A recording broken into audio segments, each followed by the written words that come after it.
Well, would you look at that? The house is all mine tonight. A big game playing on the massive screen.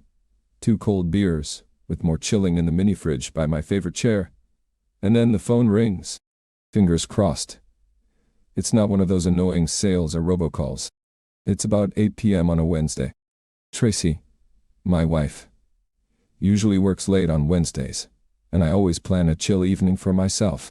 Tonight's extra special.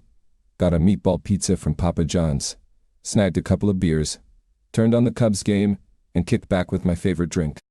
There are 2 more bottles in the mini fridge next to me, and 6 more in the kitchen fridge.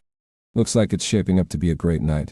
Tracy gets home around 10, takes a quick shower, and we hit the hay by 11. Wednesdays are usually quiet at the Avondales. But of course, this phone call has other plans for my peaceful night. But hey, being the responsible guy I am, I pick it up anyway. Turns out, it's Sherry Tremaine, the wife of Tracy's boss, Jacques, and she sounds like she's in a panic. Jacques had a heart attack while working with Tracy, my wife. Tracy called 911, and is being rushed to the hospital. Sherry explains Tracy needs a ride back home since she's planning to stay with Jacques. I assure her I'm on my way and wish Jacques all the best. Jacques was Tracy's boss for a whopping 22 years.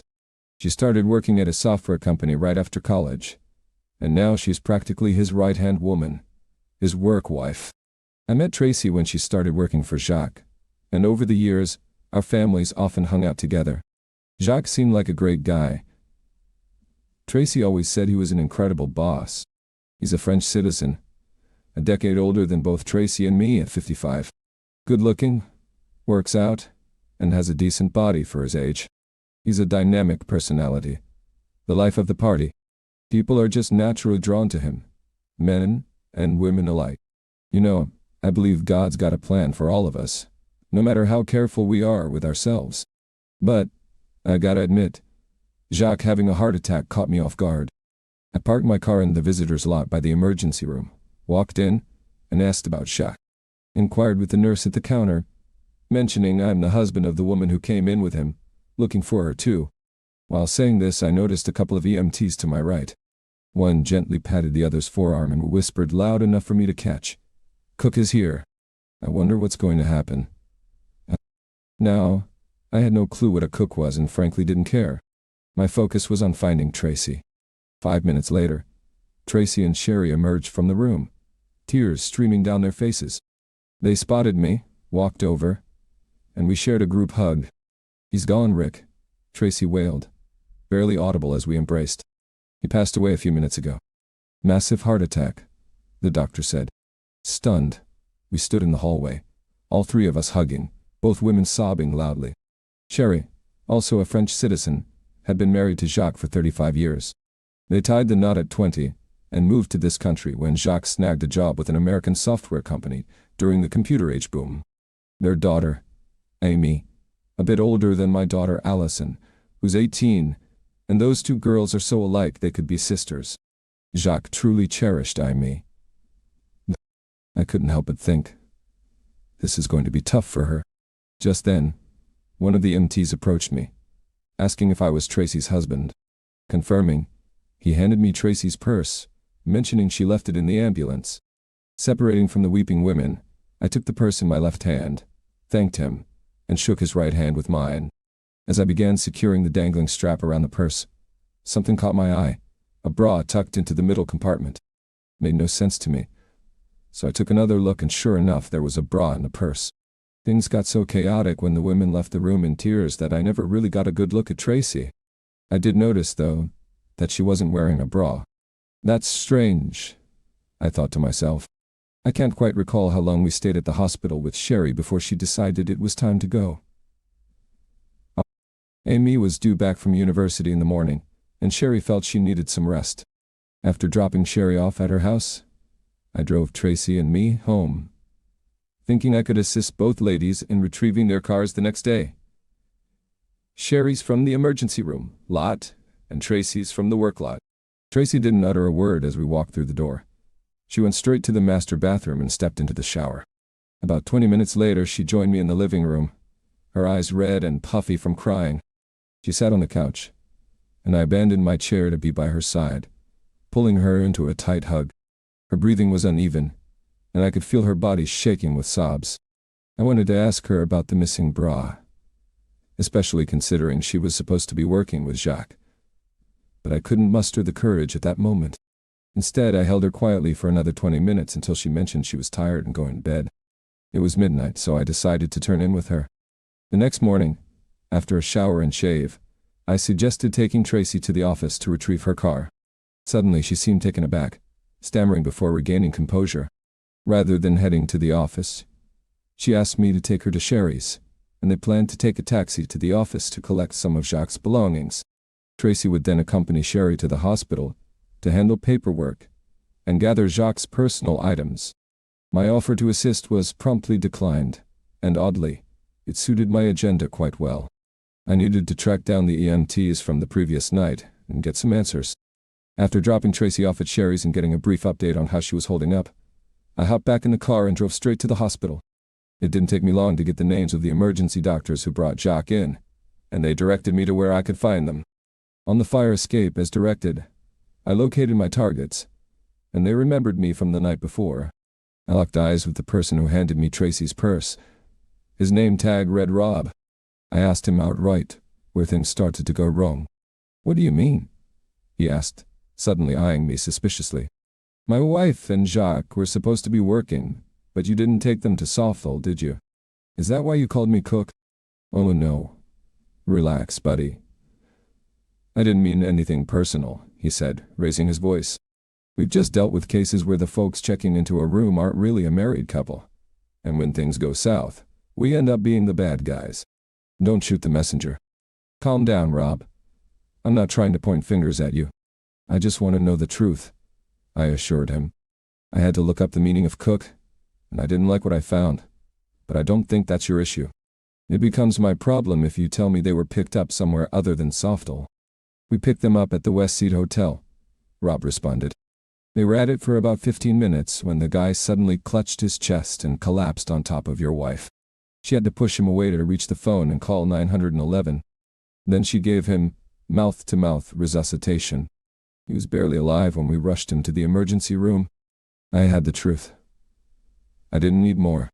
Thanking them both, I left, feeling their pitying gazes follow me. As I drove home, my mind was spinning. Tracy was with Jacques intimately when he had a heart attack. I wondered how long this had been going on. Then it struck me. A thunderbolt. Our daughter Allison and their daughter Amy were not just coincidences. They were sisters. Tracy had been involved with him for at least 19 years. How did I not see this earlier? What a gullible fool I had been. They worked late together at least once a week, sometimes twice, and occasionally attended bachelorette parties or events. Was she really having an affair with him all this time? What about those business trips they went on together? How could Sherry not know? I admit I can be oblivious sometimes. But how can a woman be so clueless? Especially when the girls look so much alike. Tracy used to drop by the office often, saying hello at any time to her husband or her. I thought they were good friends from the way it seemed. How could Tracy betray Sherry like this? Tracy's car was in the garage when I got home. She sat in the living room, sipping wine from a glass. My unhappy expression must have given away my emotions. "What happened, dear?" she asked. Despite my attempts to stay calm, anger took over, and I couldn't hold back. "How long were you involved with Jacques?" I blurted out, my voice dripping with venom. "He's Allison's father, isn't he?" Tracy dropped her wine glass in shock as she jumped from the couch. How could you say such awful things?" she screamed, practically attacking me. Stopping a foot away, eyes blazing, she looked ready to kill. I wasn't backing down. I stood my ground, staring into her eyes, but I lowered my voice almost to a whisper when I hissed, "Tell me to kiss your ass. But don't you dare lie to me and say I'm wrong. I'll make you regret it if you lie." In our 20 years of marriage, I had never yelled at my wife or threatened her, so she was genuinely shocked. Her mouth opened as if to lie, but realizing I was serious, the lie stuck in her throat. She quickly moved away from me, perhaps due to the flames in my eyes. "You killed him, you know," I told her as she sat back on the sofa, ignoring the spilled wine on the carpet. The stress of the deception, combined with the physical activity, might have been too much for his heart. I'm surprised this didn't happen sooner given how long you two were involved. From the pained expression on her face, it was clear I had hit a nerve. She glanced at her hands, fidgeting for what felt like minutes, though it was probably only 10 seconds. "Oh my God, do you think I really caused his death?" she asked softly. I wondered if Sherry shared the same thoughts. Why would Sherry feel that way? Unless she was aware of you two. Was she aware of you two? She knew and approved of it almost from the very beginning, Tracy admitted quietly. Sometimes she even joined us, especially on business trips. She always thought it was right for me to enjoy because I played a crucial role in his business success, and she was glad I took care of him in the office while she looked after him at home. I needed to sit down. Dizzy and confused, I realized I was the only one unaware. What about Allison? Allison has known about this for the last 4 years. She handles it well. I exclaimed, "Oh no. Allison knows, and she's fine with it." God, that wasn't exactly what I meant. Does Sherry know that Allison is Jacques' daughter? Sherry knows, and she's okay with it. Amy knows too. Well, it seemed everyone had a good laugh at foolish old Rick's expense many times. Even my daughter, or his daughter, I suppose, knew, and didn't tell me. Fantastic. I stormed out of the house, ending up at a local park where I sat for a couple of hours, staring into space. Tracy called my cell phone a couple of times, but I let the calls go to voicemail. I sat there contemplating, realizing I'd always considered myself smart. Yet when it came to Tracy, I was a complete fool. It never crossed my mind that she might be cheating, and my blind trust might have caused me to overlook some fairly obvious signs. For 19 whole years. So incredibly ignorant.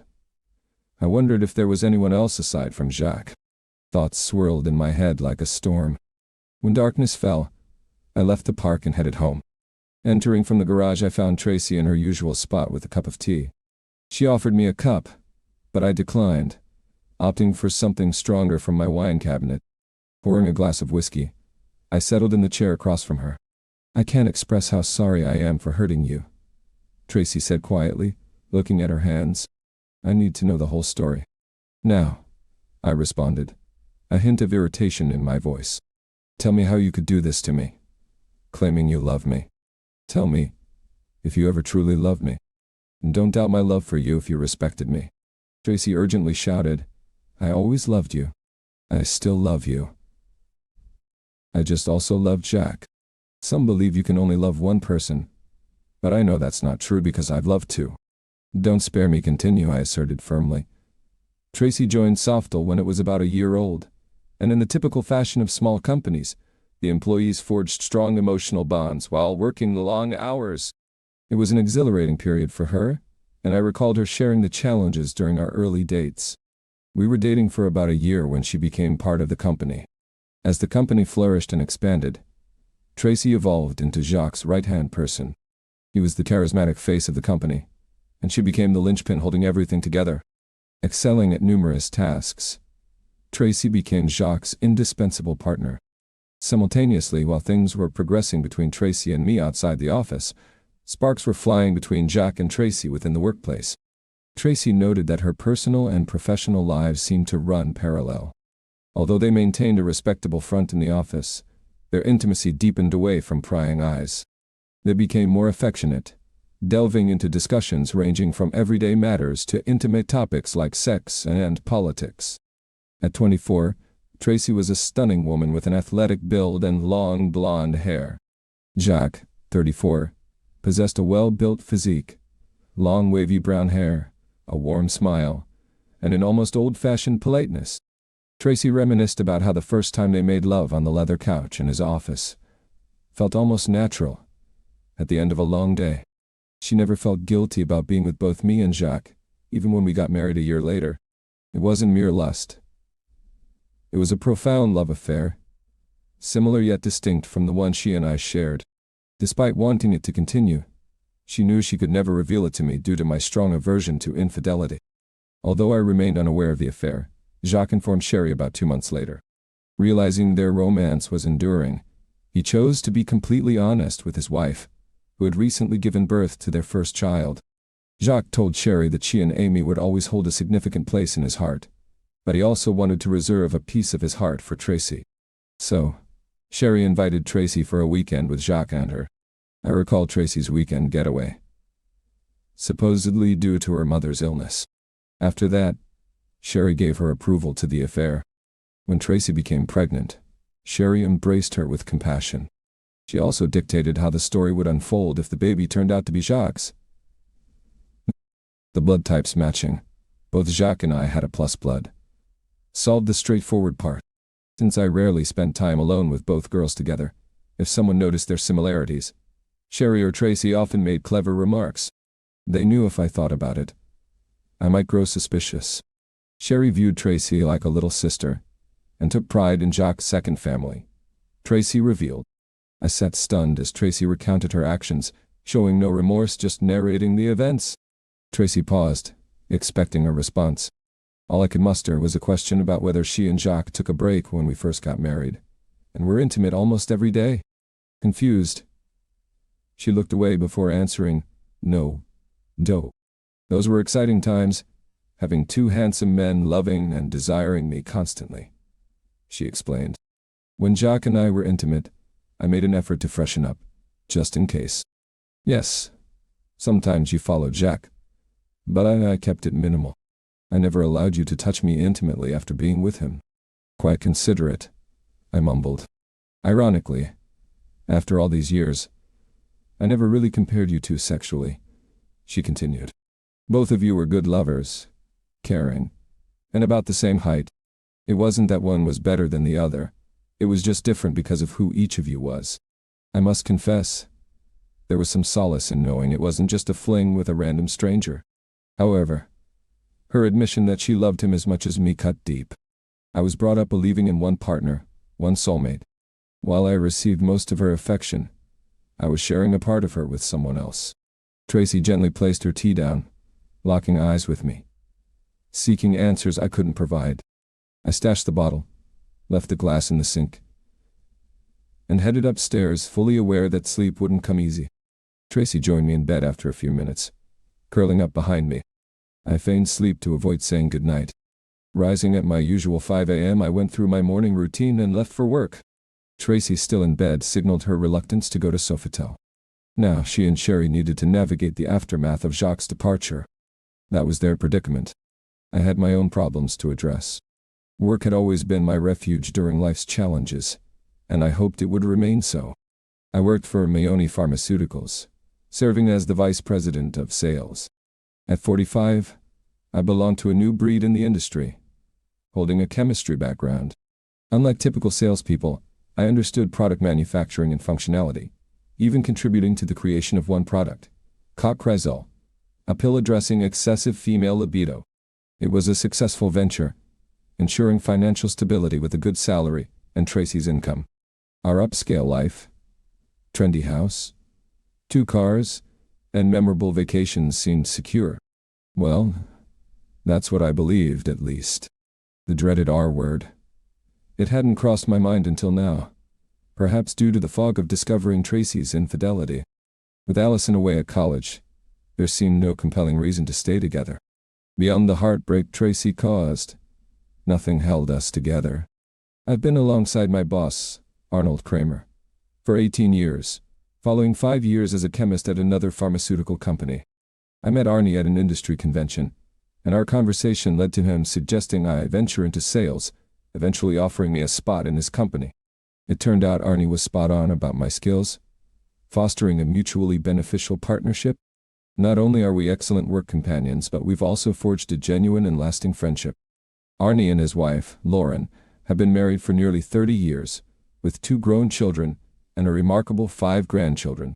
At 52, he exudes energy, sharpness, and a youthful spirit. Besides being intelligent, he's unafraid to surround himself with other bright minds, and I like to think I'm one of them. Arnie seemed genuinely affected when I shared that Tracy had cheated, and divorce was imminent. He inquired if I was certain, and I affirmed it. Details were left for another time, and he respected that. From his file cabinet, he retrieved a card from the company's law firm, showcasing his loyalty to those who contribute to his success. Trusting the firm's divorce division, he urged me to take the time I needed, though I assured him it would only require a few hours here and there. It seemed like a straightforward matter. After all, we lived in a no-fault state. Both of us aimed to do right by Allison, and we each had our retirement accounts to retain. The house proceeds could be split. I missed the mark on this one. When I returned home from work that evening, Tracy was dressed up, ready for the occasion. Dinner, my favorite supreme spaghetti, was on the table, accompanied by a nice bottle of Merlot. Despite the mix-up about Jacques being the wine aficionado, I decided not to point it out. Under pressure, it's challenging to recall everything about both of your husbands. Tracy, in her usual chatty manner, acted as if nothing had changed between us as we ate. After about 10 minutes, I ended the charade, uttering those infamous 4 words that no spouse wants to hear. We need to talk. No, we don't need that, she practically snapped. I admit I was taken aback by her response and tone. Catching up with her, she confessed to a years-long affair with her boss. Knowing my stance on infidelity, how could she expect me to just accept it? I was hoping we could at least talk like civilized adults before I serve you, I calmly expressed. You can do whatever you like to get me served. But I won't give you a divorce, she declared, irritation evident in her voice. The point is that you love me, and I love you, and I won't let you go. I will fight this every step of the way. You're making a foolish decision, risking the best thing you've ever had, all because your pride is wounded. I began to respond, but she cut in, until you discovered Jacques in me. Did I ever give you a reason to doubt my love? Have I ever neglected you? You had all the love, care, and support. Physically, mentally, emotionally. Aren't we each other's best friends? If not for this unfortunate revelation, you'd have loved me wholeheartedly till your last breath. Can't we just go back to that? No, because I found out. If you truly loved me, you wouldn't give yourself to another man, both in soul and body. Hiding it shows you knew it was wrong. 2 decades of deception is not love. It's bad enough you had an affair, but claiming love for him hurts more. You were close to him, just like you were to me. What kind of love is this? Forget about sex for a moment. Can't you see every ounce of love you gave him, you stole from me? I had enough love for both of you, Tracy shouted back. He understood, but I spared you, never telling you. Now you're proving me right. Was I not man enough? Because I wouldn't let you have a secret lover and a half-husband on the side. This is absolute nonsense. I wasn't foolish enough to let you willingly do this to me. So you made that choice for yourself. It was all about what you wanted, and believe me, had I not found out, I'd have gone to my grave a blissfully ignorant man. You could write on my tombstone, Rick Avondale, the luckiest fool in the world. He thought life was wonderful, unaware that his wife had 2 husbands. The funeral service took place 3 days later on Monday. I was absent. I started my day like any other, heading to work. Upon returning, Tracy and Allison, still dressed in their funeral attire, were in the kitchen. Eager to embrace my daughter, who had been away at college for about 2 months, my attempt at a hug faltered. She pulled away, quietly crying, and Tracy, placing a gentle hand on my forearm, signaled restraint. In ordinary times, I might have respected that hint, but circumstances were far from normal. Frustration turned into a growl, prompting me to grab essentials from the bedroom, toothbrush in hand, and leave for a few days. Tracy's calls flooded my phone, all sent to voicemail. Allison, however, didn't play pretend. She made it clear I was the villain, extracting payment by tearing out my heart. Not only was she not my biological child, but emotionally, she severed ties. The situation worsened by the minute.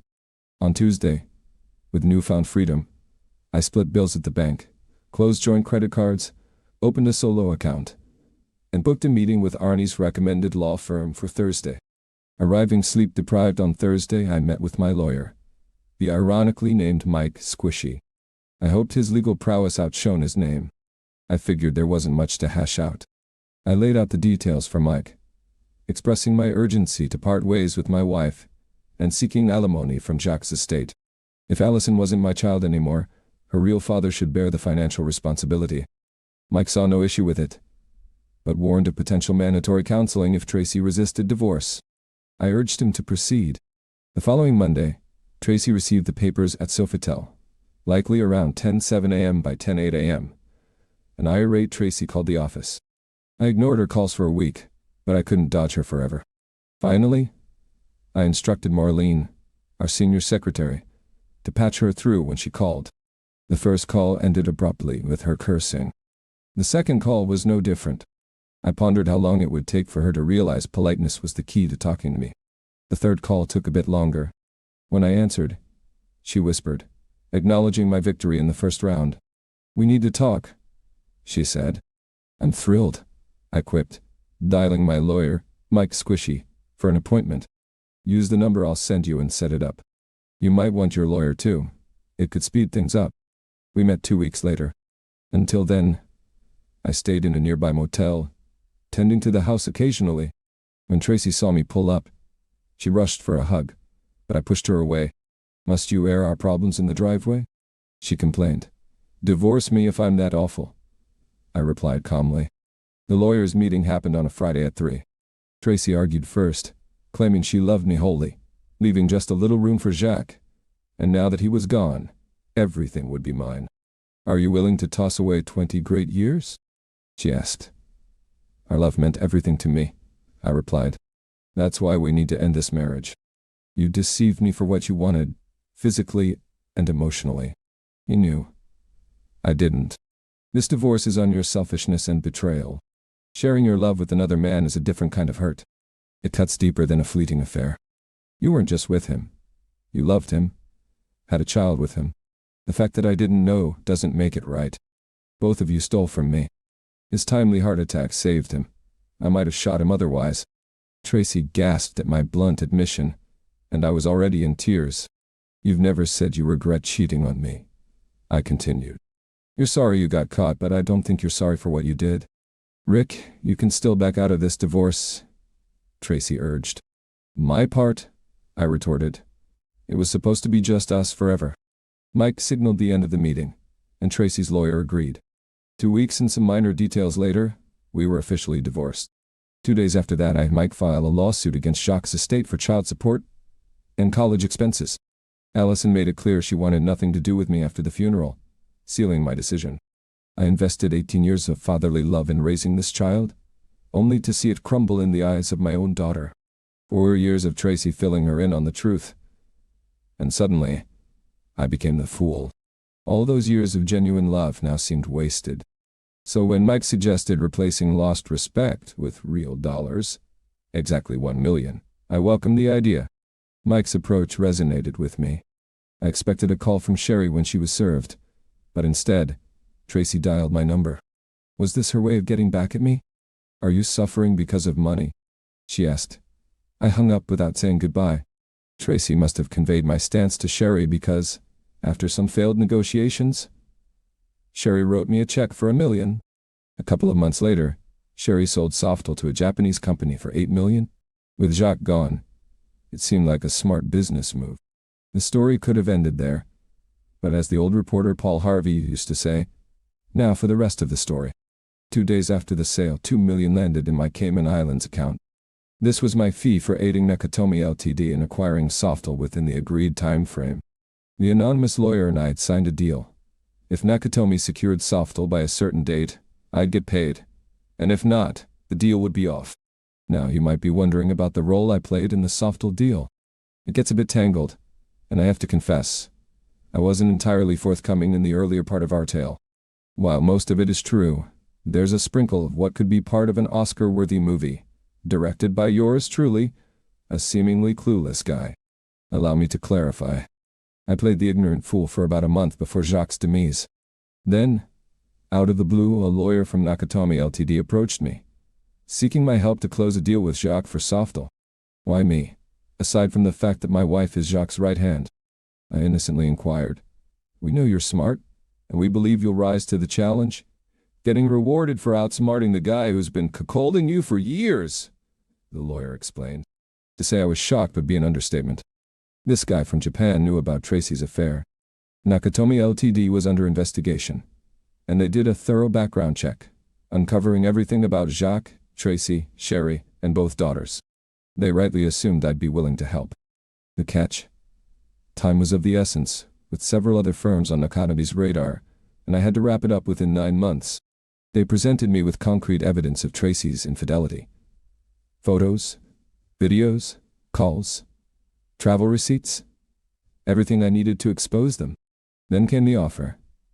$2 million to assist in taking the company from Jack. So I was well paid and didn't necessarily need the money, but hey, they dangled a tempting offer. I needed to strategize, ensuring the money landed post-divorce in our no-fault state. But first I needed to compose myself, resisting the urge to spill my plan. My initial, albeit honest thought, was to wait for their next rendezvous and make a dramatic entrance. Perhaps not the most rational idea, but sharing a cell with Bubba for life wasn't my idea of a good time. So, I had to keep my cool and pretend I was clueless. It's a role I've played for 2 decades, so what's a little more acting? I confided in Arnie about Tracy and Jacques, skimming over the details of how I found out. One night, armed with a bottle of Don Julio tequila, we brainstormed ideas on what my next move should be. About halfway through the bottle, Arnie, with a serious gaze, uttered, "Damn it, son. Isn't it ridiculous that the guy who invented cocracidal has to deal with his wife fooling around?" That's when it hit me, though I kept it to myself for obvious reasons. Not for her, I thought. I need to slip this guy some of that stuff. Wait a minute. I could kill 2 birds with 1 stone. A perk of cocracidal is its minimal contraindications, except for one major caveat. It shouldn't be taken by men. It calms the female libido but oddly causes a dangerous spike in blood pressure for men, potentially leading to a fatal heart attack. I just had to get Jack to take the drug. Jack and I were both members of the same golf course, occasionally playing together with 2 other guys. I arranged a round for the 4 of us the following Saturday, with a planned stop at a restaurant for lunch after the first 9 holes. As a seasoned salesman, during our lunch break, I casually asked Jacques, "Hey buddy, are you okay? You seem a bit worn out." Being about a decade older than us, the question had a slightly deflating effect on Jack. Seeing the gears turning in his head, I suggested we delay the next half by 30 minutes for some rest. "No, I'm just a little tired, but we don't need to adjust anything for me. I'm fine," he responded. Honestly, he didn't appear tired at all, but I decided to play on his insecurities about being the oldest in our group. "I've got just what you need, buddy," I exclaimed, pulling out a small bag of unmarked white pills from my front left pants pocket. "It's my little secret, a daily pick-me-up that helps me breeze through the rest of the day." I handed Jacques a bag containing 5 tablets. "Take these for the next few days. If you like them, I'll bring more the next time we meet to play." Jacques grabbed 1 tablet, popped it into his mouth, and washed it down with bourbon and ice. He pounded his chest like a monkey and let out a Tarzan-like scream. "Let's go, guys. I'm as cheerful as ever," he declared. For a few minutes he probably felt genuinely energized. Elevated blood pressure gives you a bit of a boost, similar to why athletes use heart drugs for doping. However, too much of a good thing. And for those wondering why I gave him a small bag instead of a bottle or box of pills, it's because he'll likely dispose of the bag once he's done, avoiding suspicion in case someone checks his pockets. Wednesday night.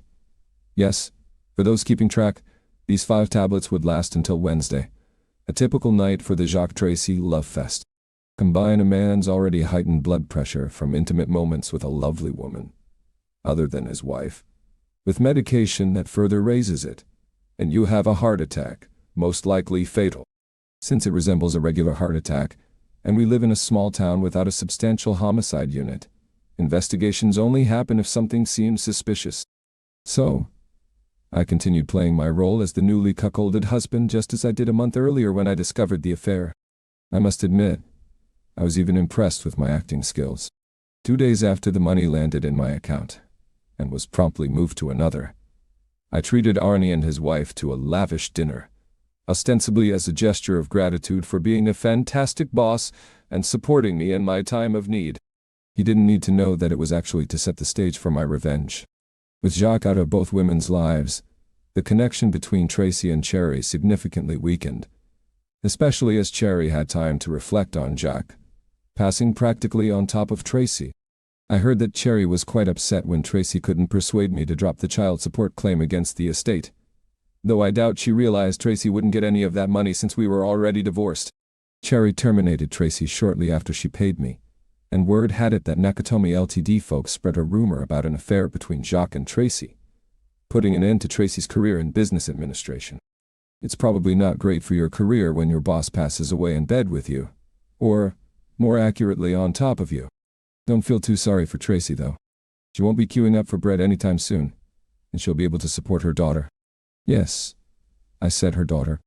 Allison made it crystal clear that after Jacques' death, she wanted nothing to do with me, rejecting me multiple times despite my years of raising, providing, coaching, and attending all her events. Well, I suppose I won't make that mistake again. For a guy who lost the love of his life after 20 years, I think I'm doing reasonably well. It took some time, but eventually, I dipped my toes back into the dating scene.